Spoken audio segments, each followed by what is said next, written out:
Genetic itong pagkakaroon ng bipolar disorder? Oo, at natuklasan nga yan sa mga pananaliksik, Mhm. research na maaaring tumakbo sa mga pamilya ito. No? Mm. Halimbawa, merong kaso na tatlong magkakapatid sa Mm. pamilya, isang inhinyero, isang doktor, Mm. at kalimutan ko yung profesyon ng isa. Lahat sila bipolar. So, pagpapatunay na mayroong genetic na vulnerability o predisposition. Pero pwede naman palang maging inhinyero, doktor o ano Oo pa man. naman, oo naman. Ibig sabihin, you can live a normal life even with this disorder. Basta bibigyan ng recognition, nagagamot. Oo. Mabanggit ko lang, Maru, no?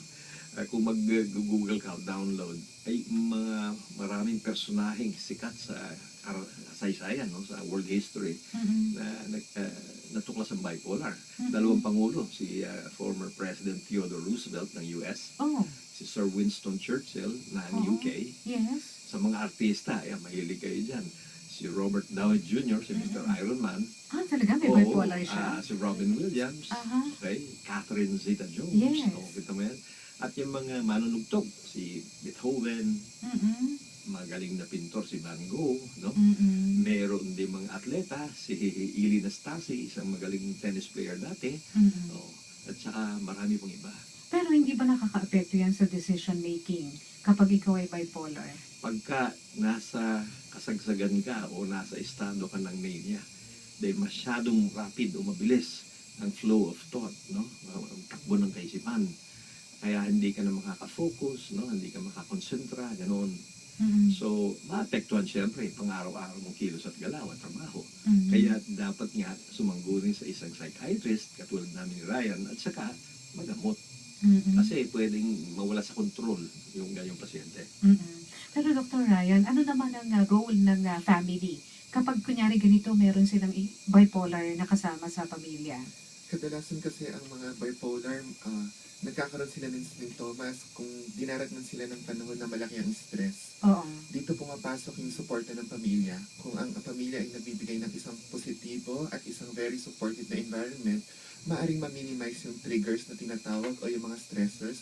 Kaya mas maliit yung chance na maging symptomatic o sumpungin yung mga pasyente natin na may bipolar. So, sumpong lang pala ito pag may trigger.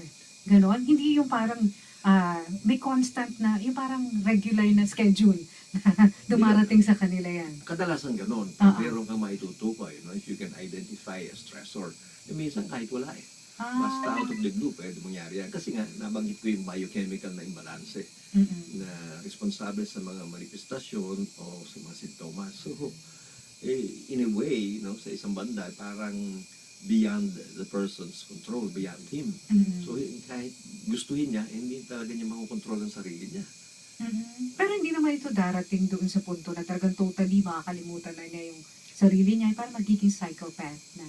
Natatandaan po ng mga pasyenteng bipolar, lalo na sa manic phase, no?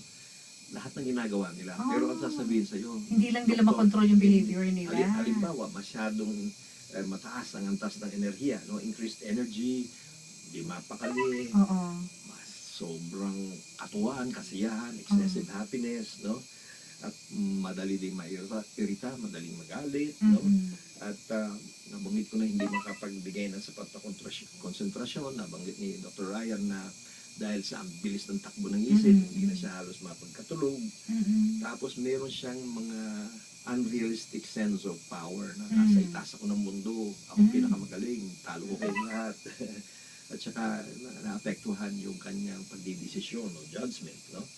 Ngayon, may mga medyo matabatang nasusumpungan nito, nagkakaroon ng increased sexual drive or libido, kaya they can also get into trouble. Ito yung mga nare-rape Pwede rin. ng maaga pa lang. Oo. Pero nabanggit niyo yung bata, gaano kabata ang pwede magkaroon ng bipolar disorder? Ay, pwede din magkaroon as early as childhood, pero kadalasan lumalabas ito sa adolescence. Adulthood. Oo. Oh, okay. And then, kung hindi nagagamot, it will be carried over hanggang ikaw tumanda. Mm-hmm.